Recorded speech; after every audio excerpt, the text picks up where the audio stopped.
Hey everybody, it's Trags Mike Petralia alongside Josue Pavon of WEEI and CLNS Media. The Celtics, boy, did they impress in game number one of the Eastern Conference Finals, 108-83. Josue, look, I thought the Celtics would have a chance in this series to win the series, no question.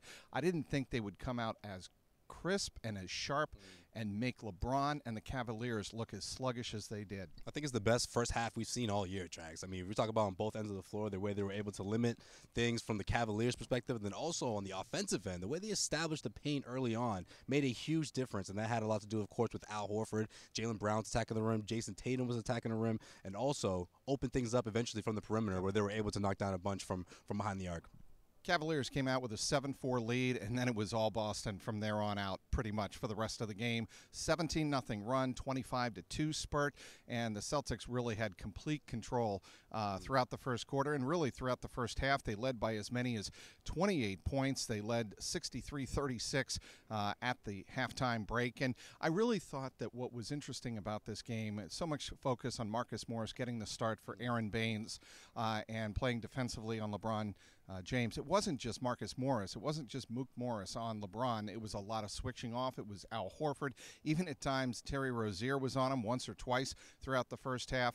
And certainly when you throw guys like Marcus Smart, you have a lot of options defensively. And LeBron said after the game, he said, look, they made me feel uncomfortable out there. Right, and we could see that. I mean, it was obvious. I just felt like everyone on the team knew their role, and that's something that we knew heading into this one, that the Celtics defensively had the edge over the Cavs, especially in those matchups, the switches for LeBron James, of course, Marcus Morris starting in this one. There's no question. I mean, this guy, he's been waiting for this series since he first came into Boston. Sure has. I mean, it's been all about how he's going to match up against LeBron James and the Cavaliers, and he showed no doubt that he's able to not only step up to the challenge, but could really be a thorn to LeBron James' side throughout this entire series. Well, I also thought that the Celtics offensively looked very much in rhythm throughout the whole night.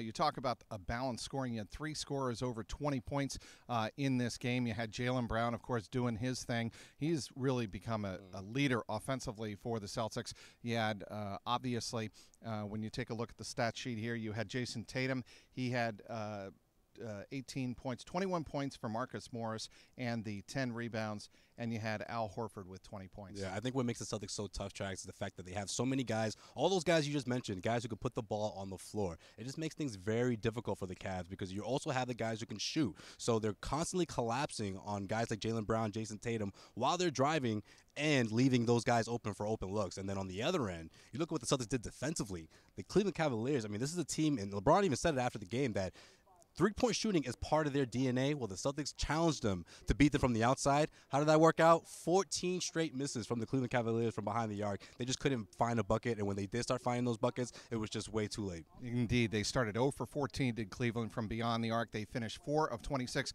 much in the same way Philadelphia started their series against the Celtics, and we know how that ended. I think the Cavaliers have a little bit more in the tank than Philly does, however. And LeBron, after the game, saying, being asked, what's your level of concern?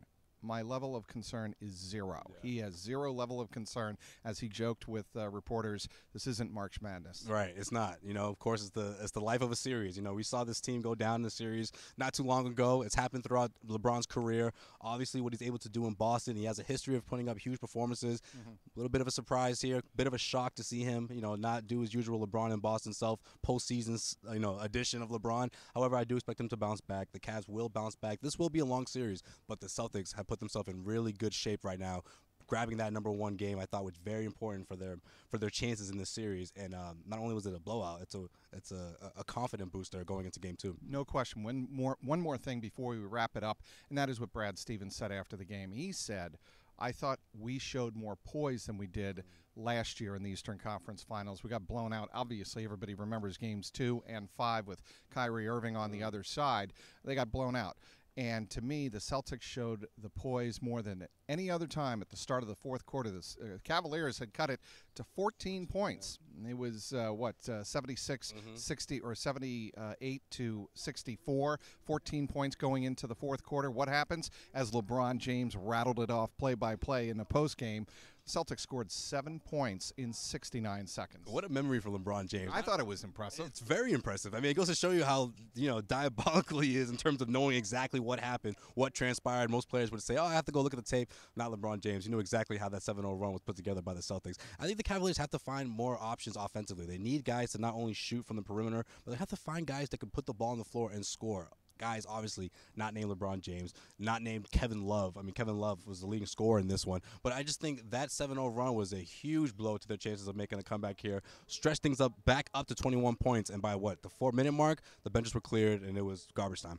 Really was, and it was impressive to see how the Celtics were able to close out the Cavaliers at least for one game, Game 1. It's a 1-0 series advantage in the Eastern Finals for the Celtics. Game number 2 will be Tuesday night at 8:30 here at TD Garden before the series shifts to Cleveland for Games 3 and 4. We'll have you covered, of course, on CLNSmedia.com. Follow us on Twitter at Celtics CLNS. He is Josue Pavon. I'm Mike Petralia for the Garden Report inside TD Garden, CLNS Media.